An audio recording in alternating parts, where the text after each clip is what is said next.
So as a coach, our job is really to help them realize that what they think are truths are just beliefs, and then reframe those limiting beliefs to create new empowering beliefs that can help them.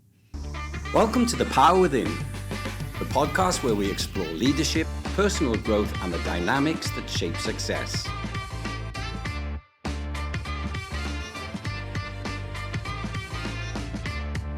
I'm Keith Power, and each week I sit down with inspiring individuals who share insights on leading with impact, building resilience, and unlocking potential.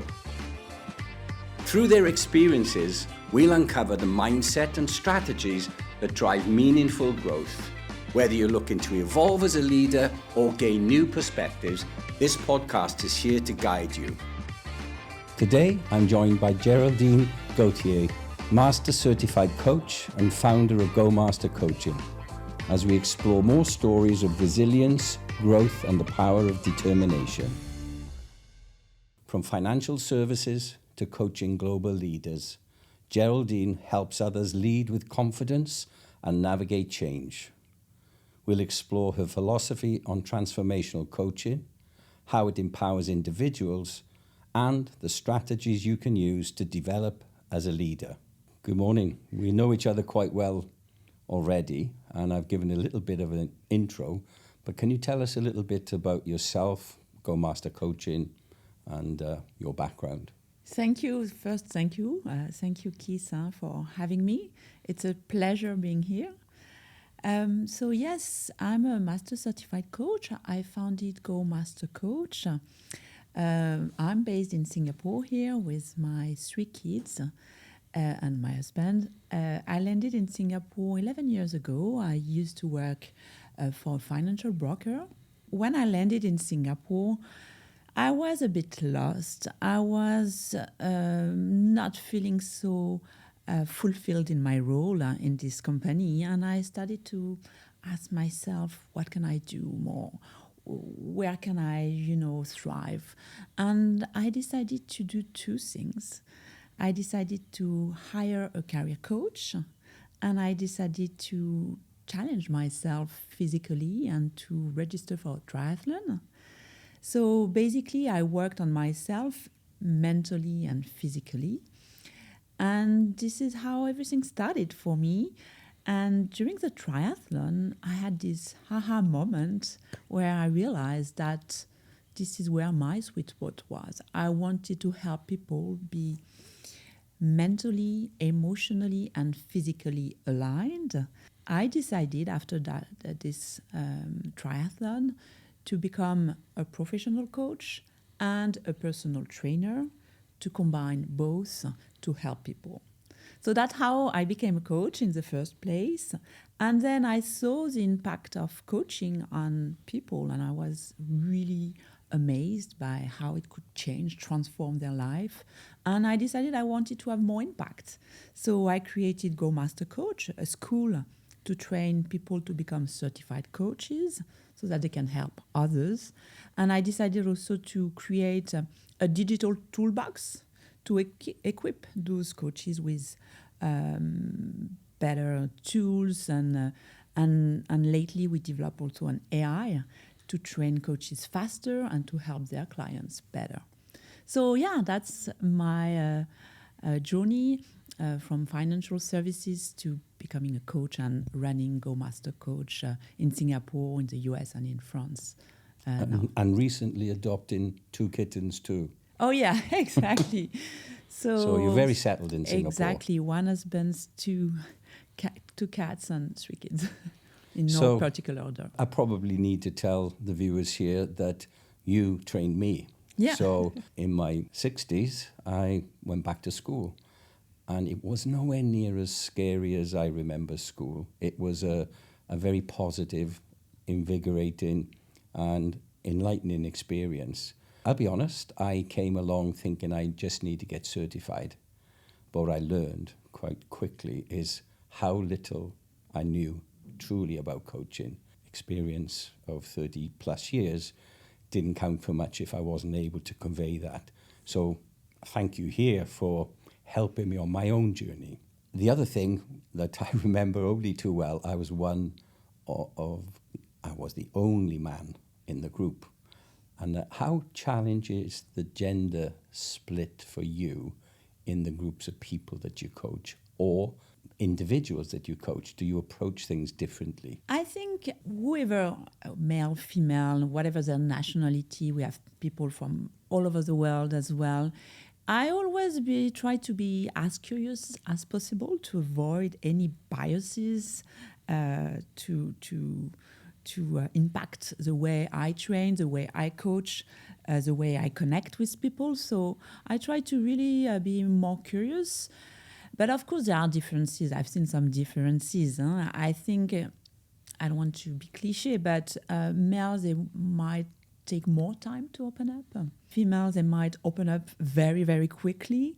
So I think you just connect differently and just take the time and be curious and give them the space for them to open up and be vulnerable. I think you were extremely open and vulnerable, and it was appreciated by many. Curiosity undoubtedly is the greatest tool we have as human beings, but as a coach is particularly useful. I'd like to explore a little bit of what you said there about bias. It's a word that can have negative connotations. I don't want to put words in your mouth, but we all have biases.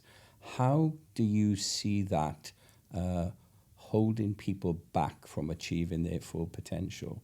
That's exactly, we have biases on ourselves, on others, and on the way we see the world, right? So I think the biggest limitations anyone has is their own biases, or I would just maybe not use bias, but limiting beliefs they have on themselves, right? It's the way they see themselves. It's very often biased. It's very difficult to be objective.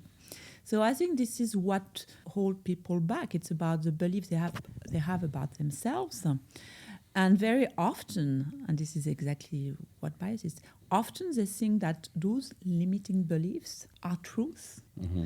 Say, I'm not enough. I'm not smart enough. I'm not confident enough. I'm not, skilled enough. They all have this lot of beliefs about themselves. And that's the biggest block. That's the biggest mindset block they have that limit themselves. So, I think what really holds people back, it's not so much about who they think they are. It's more about who they think they are not. And all those limiting beliefs they have about what they cannot do. As a coach, our job is really to help them realize that what they think are truths are just beliefs, and then reframe those limiting beliefs to create new empowering beliefs that can help them. So you said about your aha moment in your triathlon. Yeah. Before that, what do you think was holding you back? Yes, limiting belief, absolutely. Right. And what was that in your case? Yes, in my case, so I was working in the finance industry. One of my limiting beliefs was that I can only do what I know. Mm-hmm. I'm not confident enough to become an entrepreneur or to find my own clients. I don't have the skill to convince. I'm not good enough to be hired as a coach. So many limiting beliefs, right. But at the end of the day, it's like I'm not good enough to earn money by myself and to become a great coach. So how do you think, if you were to give general advice to those viewing this, how could they identify those beliefs that they have which are limiting? And what would you give them as steps to take to try to overcome that and to replace those limiting beliefs with, as you say, a more empowering belief? In a practical way, so what I would do, I would ask you, for instance, Keith, to write your dream life. If you had no constraints at all, money, time constraints. So just write your dream life. So anyone listening, just write your dream life, just pause and write it down. And then I would ask you, what prevents you from living this dream life? So just reflect on this second question. often people will say, oh, they will find excuses. Of course. We External all do. obstacles. Oh, I have 3 kids. Of course, I need to financially, it takes a lot of money to raise kids. So that's the first thing. They will find external excuses, and then they will think about it and just realize, actually, the only thing that prevents me from living my dream life is just I'm afraid. It's fear. Yeah. That's it. So first, write down your dream life. Second, identify the obstacles, what really prevents you from doing that. And third, try to connect with the childhood stories you tell yourself. What is it that this little voice in your head that is telling you cannot do it? Geraldine or Keith, you're not good enough, you're not smart enough. People will not hire you as a coach, as a whatever you want to become. So you do these 3, and then you have identified this limiting belief. So that it's one of the stories you've written down. Yeah. I don't know if I'm clear enough, but one of the stories. And then you say, okay, there's this story, I'm not good enough. What's going to happen in 1 week if you still have this belief? Okay, I will still be in this financial role doing that. That's okay, not too bad. I will be frustrated, but that's okay. What's going to happen if you don't change in 6 months? That's going to be annoying. In 6 months, I will be stuck in this role.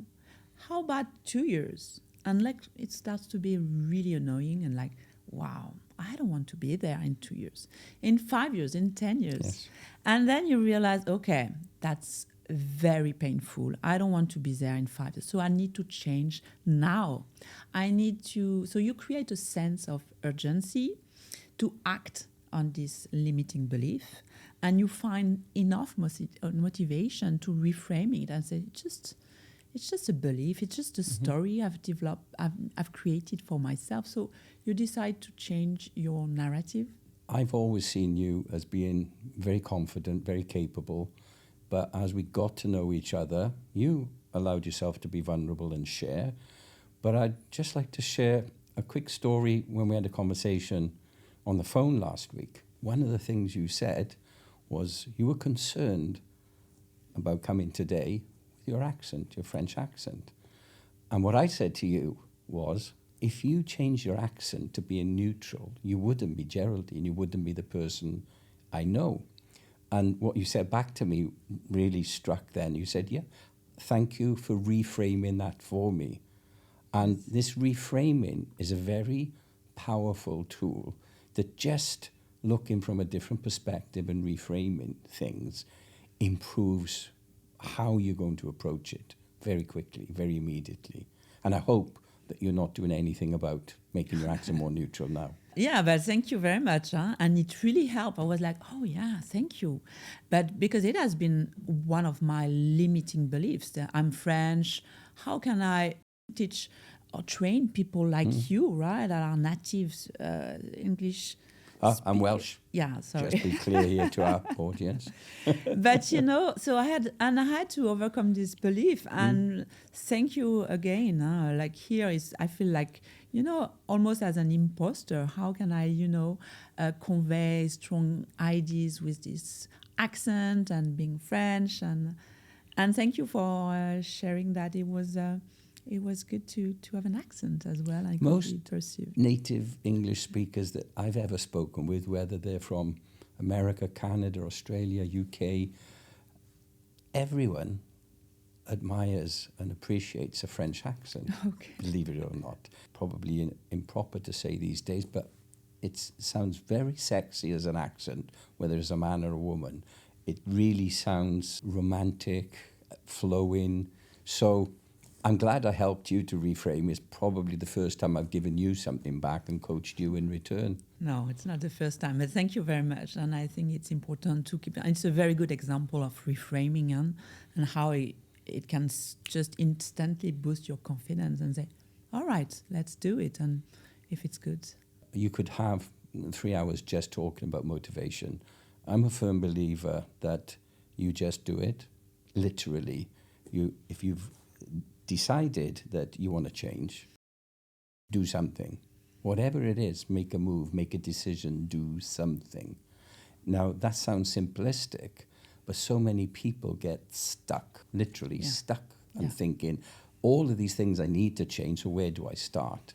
Would you give any advice on prioritizing where you might start once you've started to take stock, stand still and say, hey, I need to change?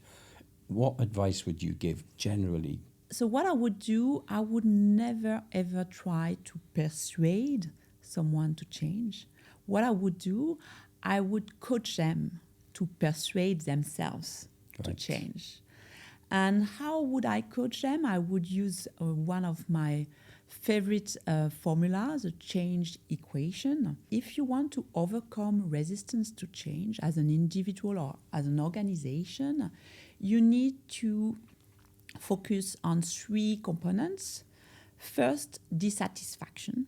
Right. To change, you need to be dissatisfied enough. Otherwise, why would I change? And it's about motivation. Yes. So you need to help your client or anyone really that you want to help change understand whether they are how dissatisfied they are, and sometimes they don't even realize it. I don't really like my job, but it's okay. So you need to help them understand if it's really dissatisfying, how dissatisfying it is. So you work on that first. You focus on the pain and you amplify the pain. You create a sense of urgency, as we mentioned before. Right. So that's the first. Second is the vision. If you don't have a dream, how can you realize your dream? So you need to create a strong, compelling vision for yourself or for the people you want to inspire to change. So it's really about helping them get clarity on what they want, where they want to go, and what's really exciting. So it's really about the gain. You play with the pain, you play with the gain, you amplify the desire to change with a very compelling vision. You can help your client visualize themselves in this in this desired future. What is it that I really want? How do I want to feel? How do I want to behave? What's going to happen if I behave this way? So you work a lot on that. And the third component is very important. It's the first steps, okay? Because there's so many people who are very dissatisfied and have a clear vision, but they are paralyzed. Yes. Right? Yeah. Perfectionists.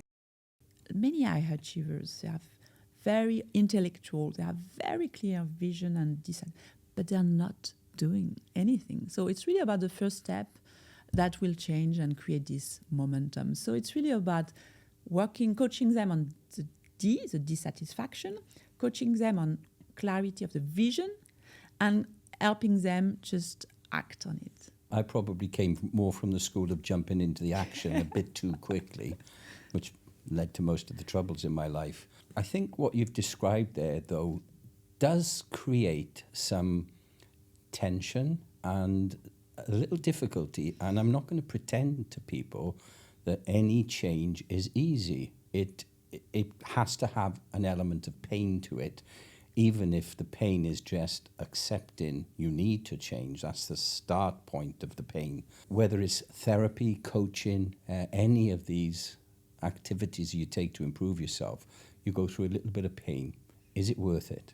If you are, let's say, engaging with someone for a 6-month executive coaching, and they have to commit to maybe every 2 weeks speaking with you for an hour, doing some homework, the pain of that journey, is the payoff worth it, do you think, Geraldine? Absolutely. The return on investment in terms of time, money, whatever, is huge. The transformation you can get out of coaching is really immense. So, oh yeah, absolutely. So we all have this bias. We try to avoid pain much more than we try to get results, pleasure. So you also have to help your clients understand that. And it's also about reframing it. I would say there's nothing exciting in your comfort zone. So you have to stretch and to step outside of your comfort zone. So it's scary, but it's where the fun is, right? Oh, for sure. I got stuck in the comfort zone for a while, and I probably need to speak with you offline I've found every excuse under the sun not to do anything about the 10 kilos of overweight that I'm carrying now. But that's another story. But the payoff has to be much more than the pain. Yeah. The two types of people, those when you have a sticking plaster, do you rip it off or do you slowly peel it away? What type of person are you? Are you a rip the plaster off type of person or slowly ease it off? I was a slow, easy, but I'm learning to be a bit bolder with my clients and a bit more, challenging them quicker. And again, I will adjust to my clients where I will start with where they are and what they want as well. But the older I get, the bolder I get, I hope, and trying to challenge a bit more, just take it out. How much pushback do you get? Because I know that some of your direct clients that you coach are global leaders, high-level people, and how do they accept someone challenging them to really be introspective, look at themselves critically? Because you don't tell them what's wrong. We don't as coaches. We help them to identify in themselves. But how do you feel a pushback for that? No, and I will never tell them what to do. Who am I to tell them what to do, right? So it's really more about really actively listening to them and trying to see what are the excuses they gave to themselves. What are their blind spots? And just being curious about, is it, you just said something, is it an excuse? And they can just push back if they're not. So it's about really just helping them say what no one else would say. I mean, their staff cannot say that. I'm paid for that, right? And they're paying me. And of course, when we contract at the beginning of the relationship, I would ask, how do you want to be coached? What do you want? What do you accept? What are your limits? What do you want me not to do? So it's really about building rapport and just agreeing on what is acceptable and what is not. And one of the things I learned very powerfully, the first meeting you have with somebody who you've not met before and they want you to coach them, you called it the chemistry session. Correct. At first I thought you meant just building rapport, but the chemistry is really important with a coach, who you're going to work with. And if you feel uncomfortable, I'll give people permission. If you're not comfortable with me as your coach, now we find out. But I've also found that I've turned a couple of clients down who I felt that I couldn't work with. I never thought I'd do that. You always think that you're just out to get as many clients as you can. But I realize how important it is that you have the commitment, the connection, that you know that they're going to work with you. Have you had many clients that you have turned down at that chemistry session? Because there was an issue with values. Yes. I felt the person was not ready to be coached. So you have to assess that. Otherwise, it's going to impact you. It's going to impact your client. It's just a disaster, right? So you have to... So one was value. We could not connect at all. I knew I would not be a good coach for this person. So yes, not ready to be coached. Thinking they were, but they were not ready to change. I had one like that. And the reason they weren't ready to be coached in the first meeting, they basically told me they were only there because their manager had told them that they need coaching. Yes. And the resistance was so strong, I thought, it's not going to be broken down in 2 or 3 meetings. This is going to be halfway through the coaching engagement before I actually start proper work. And I just fed back directly to that person on the spot. That they need to want to do the coaching for themselves, and perhaps they should go away. I also said, perhaps you don't feel comfortable with me, that's fine, but I'd recommend you have that discussion with your manager. I didn't report back to the manager, by the way. I said, that's their job, not my job to report back. So another area I wanted to probe into on that, when you are working with corporate, it's... usually there are stakeholders from various different parts, like the direct manager, someone who's responsible for leadership and development in the company, the HR manager, and the person themselves. Mm-hmm. How do you manage those different stakeholder relationships when engaging as a coach? You have to align at the very beginning with everyone. So what I would do, I would organize a meeting with the coachee and the manager most of the time, and we will align on the goals. And I will facilitate the conversation. And it's very important to do that because sometimes you realize the manager wants this, and the employee wants something else. I had a client, it was about executive presence. The manager wanted the coachee to be more assertive, more confident, to work on the body language. Mm-hmm.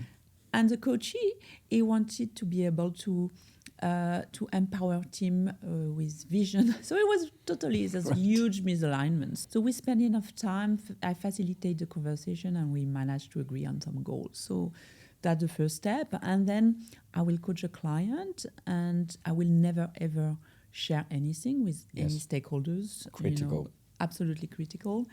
You don't want to breach confidentiality. I encourage the coachee to communicate back. Exactly. Themselves. Exactly. I do not communicate back. And any coach you come across who is talking to you as a coachee and separately talking to your manager, I would run for the hills. I would suggest they're probably not ICF accredited coaches. No, exactly. And, trust, everything is based on trust, right? Of course. If you don't have trust, you don't have... You still coach, but your main role these days is creating the coaches of the future. What made you move from being a coach into a coach of coaches then? I love coaching, but I also love sharing. I love group coaching, group training. So I found a right balance between the two. But most importantly, I decided to develop Go Master Coach training school because I really wanted to have more impact. I'm a bit obsessed with impact and how I can do more, how I can impact more people, how can we create more positive changes. So that was the idea as well, is if I train people to become coaches, they will be able to coach even more people. And, it has a ripple effect, right? So that's one of my mission and really something I really care about and I really want to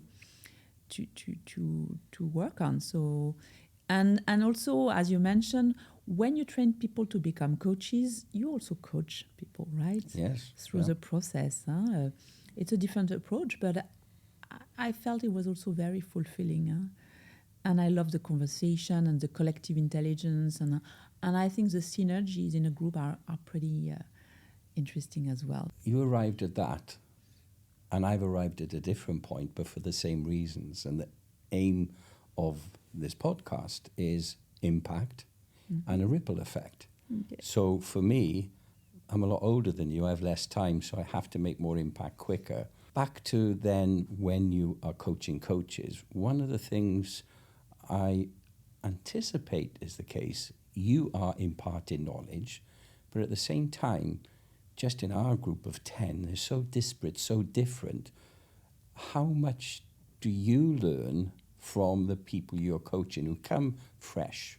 They want to be coaches. They may have a zero experience, but do you still learn from them, and what and how do you learn? Oh, yes, absolutely. And that's also why I love this group coaching, group training. And, there's people like you, very experienced, a lot of expertise. So I see my role not so much as a trainer or teacher, but more as a facilitator. And that's what coaching is. Mm-hmm. It's about facilitating. So it's really about facilitating interesting conversation, meaningful conversation, and learning from each and every individual in the room. And so that there's this mirror effect that is so powerful. And people open up and share their vulnerabilities and what they've learned. So I learn from each individual, and that's what is amazing in my job. And I'm grateful for that every single day. It's just learning from people's stories and their experiences and seeing some patterns as well. Huh? The more you train, the more patterns you see. Okay. So you have more experience of that than me. But tell me, what kind of patterns do you see that cuts across age, experience, gender, culture? What kind of patterns are you seeing in the human behavior of coaches then? We all have those multiple layers. So there's the cultural layers, gender layers, all those personas we have created along the years, depending on the jobs we've done. But at the end of the day, we all have those questions of confidence, Right. fears. Yeah. That's just being human, right? And it's about, okay, the big question is, how can I be more confident to do what I want to do? So the pattern I see, you have to peel the cultural layers, Yes. professional layers. So, and at the end of the day, the patterns, it's about always, okay, I'm not confident enough. I think we need to expand on, because I think it applies to almost everyone. It's fear. We all have some kind of deep-rooted fear which comes from your childhood, your experiences, your culture, your background, whatever, that tells you that you're not good enough. So what advice would you give anybody in facing up to their fears in order to take the next step and improve themselves? So first is about, what is it? What is this fear? Give it a name. Exactly, because very often I'm afraid, I'm scared, but about what, you know? So we have this fear floating around in the unconscious mind most of the time, and it's paralyzing, but we don't even know what it is. So the first step is, okay, what am I afraid of? Just look at this fear and give it a name. Okay, I'm afraid of failure. I'm afraid to fail. For what? What is a failure? What does it look like? And why? So just really, you can write it down. You can hire a coach to verbalize and give it a name. So that's the first thing. I think and once you grasp the fear and you have it, it's concrete. It's just much easier. You realize it. You own it. You own it, absolutely. And you realize it's not so big, right? So you just, so that's the first step. And then you have to accept it, own it, and just focus on your strength to overcome those fears. And just, as you said, action, strength and action. I think it's like, okay, this is what I'm afraid of, but this is also what I'm good at. And there's no courage without fears, right? So it's about being courageous enough to use your strength to act despite fear. If there's nothing to fear, there's no need for courage, right? Absolutely, yeah. It frustrates me now, since training as a coach, hearing people interchangeably use the terms coach and mentor. So I think I have a clear view of the differences now, but can you share with our viewers the difference between a coach and a mentor? It's very important, and there's a huge misconceptions around it, lots of confusion. So let's clarify this. A coach will never tell you what to do. They will ask questions, they will mirror, they will share what they see, they will use their intuition. They will empower you to find your own solutions. Right. Why? Because what worked for me might not work for you. So I don't want to project on you what worked. So that's coaching. It's really mainly helping you think deeper, find your own resources, and get clarity on what you really want. So that's what a coach do. A mentor will use their expertise, their knowledge, their experience to inspire you. So they will share to inspire you. They will tell you, give some advice, but that's not what a coach do. And there's a lot of confusion around that. A way I like to explain it is a mentor is usually someone in your workplace who has more experience than you in what you're about to face, and so can share with you.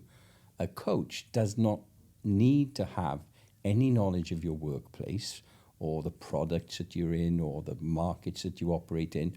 They are, as you say, is reflecting to you. They are pulling out from you your inner resources, because we actually have a lot more inside us than any of us ever think until you start to get deeply into it. And I've started to understand that even more in the last couple of years training as a hypnotherapist. You always hear this phrase over and over: you've got to want to change. You've got to want to do something. So a coach is not going to tell you what to do. They're not going to help you to do it and say this is the way you go. Similarly, in hypnotherapy, we don't tell them you're going to stop this or do that. Mm-hmm. It's all inside us.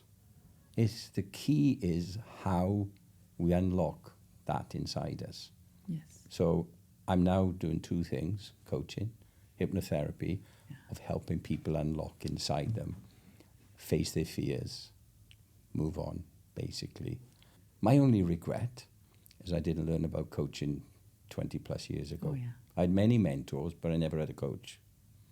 I always thought I had coaches, but I had mentors who were fantastic and extremely useful. But having a coach as well would have supercharged me, I believe. Yeah. What advice would you give?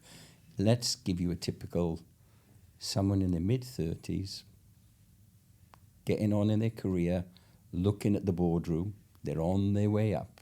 Yeah. What one thing would you advise them to do to supercharge their ascent? I mean, if there's one thing I would tell them, I would ask them, it would be, if you were not afraid, what would you do? Mm-hmm. So I would start with that.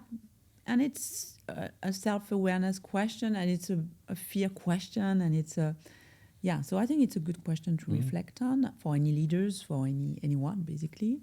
It's really about self-awareness. And I became the coach I wish I had 20 years ago. So that's why also I became a coach. So I think they should also try to be their own clients, try to coach themselves, try to be more aware of who they are, what are their strengths, what are their values, what are their triggers. That's self-awareness is key, as you know, in leadership. Yes, for sure. And this is exactly what you mentioned. I think if they can work, so just understand dare more. So if you were not afraid, what would you do? That's the first thing. And the second is just work on yourself, discover who you really, truly are. AI is all the rage now. It's everywhere. It's all around us.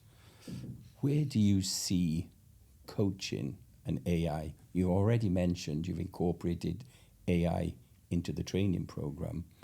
How do you see this intersection of human and artificial intelligence working in coaching for individuals and for coaches? I think it will replace a lot of what we do today. I mean, I just sometimes say 80-90% of what we do in terms of, understanding people, patterns, even spotting limiting beliefs. And, this is the human do not have the memories, to be able to capture everything. So I think it will replace 90% of what we do. What it will not replace, what we probably need to cultivate is this human relationship, this trust, emotional intelligence to build rapport and just being connect with people emotionally. But the rest, I think everything can be more or less replaced. And I'm being coached as well. I love being coached by ChatGPT and trying to play around. And I think it's fantastic. But I will never get the support I have from another human being. So I think we really need to focus on our unique human selling point, or human unique selling points, whatever the... So, and just leverage AI as much as possible.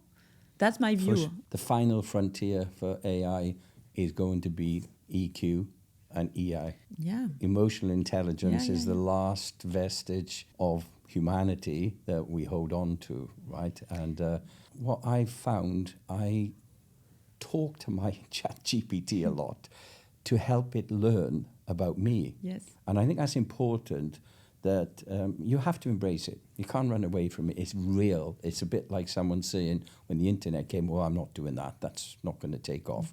AI is here, it's real, it's now, and it's going to accelerate for sure. So why not use it? But I find the people I speak with, they use it for the most inane things. They'll ask a question or they will want to write a letter. Simplistic. It's a learning environment. Yeah. So I let it learn as much about me as possible. Now I'm a little afraid it knows me better than I do. You just posted on LinkedIn the other day on, ask ChatGPT about what type of personality you are, etc., with the Enneagram, etc. It was scarily accurate. Yeah. So I've trained it well. But advice to the viewers is you have to embrace it. Advice to coaches who are watching this, it's going to replace 80 or 90% of what you do, so you'd better embrace it anyway, right? And find a way to interact with it in the best way possible, bringing the best of both worlds, which is what you're doing with Go Master Coach, right? Yeah, exactly. And people say you won't be replaced by AI as a coach, but you will be replaced by a coach using AI. That's a very good one, very insightful. I still believe that for many types of coaching, also AI can replace a coach easily. For more transactional coaching, I would say. Yeah, and there's different levels. Yeah, of course. Absolutely. But and when you're coming to the kind of people who we coach, who are already senior executives, I like to think they'd be the last ones to go, because they have to have someone who is asking those searching questions of them, who is holding them to account, as you said. Yes. I thought I'd have to be braver than I am. I find once you wear a coach's hat, the person sitting talking to you, no matter what their position, at least says they're a coach. Yes. They're asking me these questions for my good.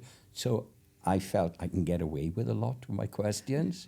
I don't know about you. You can push the boundaries then of the questions that you would ask. Yeah. How do you feel about pushing those boundaries and the fear of, we all have this fear again, rejection, ridicule. This guy's much smarter than me. I haven't found that. So I've overcome that fear. Now I'm fearless in my coaching. And I think you're super good at that. You're fearless and just ask your challenge. Regardless.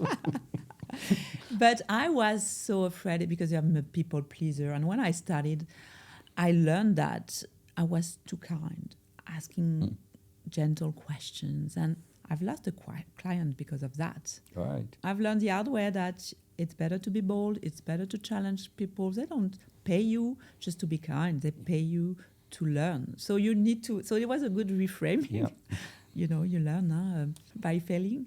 So I've lost a client because I was too kind, too soft, just listening too, passively. So I learned that I should be much more assertive and bold as a client and just share what I see and what I feel and my intuition. It's about sharing your intuition and challenging your clients. So, I've learned along the way. I still have room for improvement. And I can learn from you, I think. It's continuous. Yes. And someone asked me, one of my friends from childhood, so when are you going to stop? Because during lockdown, I qualified as a barber. I own a barber shop, so I thought that was logical. And then hypnotherapy and coaching. When are you going to stop? Well, I think when I close my eyes and die. Yeah. Because the moment you stop being curious and stop learning is the moment it ends. You just accept that mediocrity. This is your life. So what advice would you give anybody listening to acquire that curiosity then, to continue to learn? And I think we really share this core value of learning and sharing and continue to learn. I think, and as a coach, as you say, it's a lifelong journey and it's the beauty of it. You never get bored because you have so much to learn and it's just infinite, right? Apart joining my coaching course, no, I'm kidding. I don't have any advice for people. I mean, just learning is more like, what is it that you want to discover? It's more a question. What is it that you want to discover? What is it that you want to be possible that is not yet possible? And going back to the question is, what are you afraid of? What are you, Always. What if you were not afraid? What would you do? And then act on it and learn on it. Learn what else you can do. So it's really about more learning about the possibilities of being human and just... That curiosity, I've always been curious. if you're in Singapore, they say capo. In Australia, there is sticky beak. In the UK, a nosy Parker. I've always been all of those things in whatever country I've operated in. But I also found that that is the best way to learn. And when you meet somebody for the first time, some people I know are fearful of meeting new people for whatever reason, or they go to a networking event. What am I going to do? What am I going to say? Who am I going to talk to? The one advice I'd give is just engage with a question. Don't think what you want to tell anybody. Think, I'll ask them a question, because everyone then feels relaxed and comfortable. They've asked me something, so I can now respond. And conversation then just flows. Like what we're doing here is an exchange of ideas, but it's questions back and forth, and you see what comes out of it. I have 15 questions here I was going to ask you. I think I've asked one.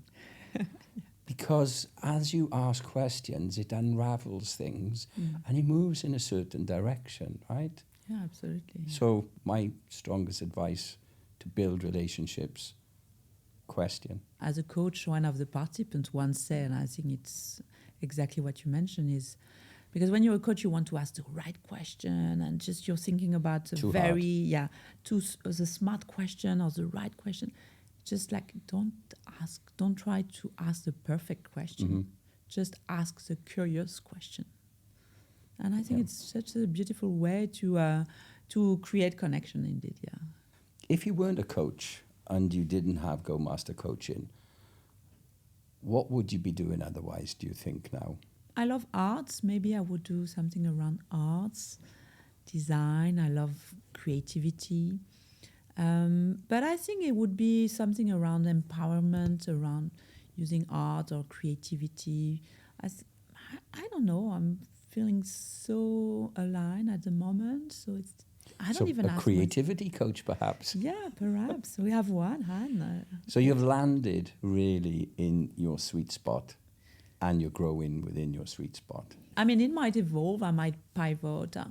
But at the moment I feel very aligned with what I want, who I am, and what I can bring now. But it can definitely evolve, and I love new challenges. I always love discovering new things. So for now it's good, but it's... You're afraid of being an entrepreneur, but you're very entrepreneurial, in fact. Yeah, and that's the beauty of doing things. You realize I love it. Yeah, absolutely. So I would definitely launch something or create something. The corporate world, how do you feel having left it in your rearview mirror now? Do you miss it? What I might miss is maybe the team, the traveling. I don't travel much at the moment, but no, I don't miss it at all. I love freedom. We only miss the regular paycheck, right? No, exactly. But no, I love freedom is one of my core values as well. So freedom, creativity, being able to create, to launch whatever I want, whenever I want. And it works well. So far so good. I don't miss the corporate world. And I think, we are not meant to be in and the corporate world is changing drastically. So I don't recognize for it. Good. I've been out 5 years and I don't recognize it any longer. Yes. Geraldine, I just wanted to thank you for coming in this morning and sharing your own journey with us and helping to inspire some of our audience to make the changes in their own life, whether they use a real coach, an AI coach, or just a good talk to themselves. Thank you very much. Fascinating insight today. Thank you so much, Keith, for having me. It was really a pleasure being with you. Merci beaucoup. Thanks for listening to The Power Within. I hope today's episode inspired you to grow, lead, and create the success you deserve. If you enjoyed the podcast, share it with someone who might find it valuable. And don't forget to subscribe and leave a review. Join us next time as we explore more stories of leadership and personal growth. And remember that setbacks are just stepping stones to something greater. Until then, stay strong, stay positive, and keep believing in the power within.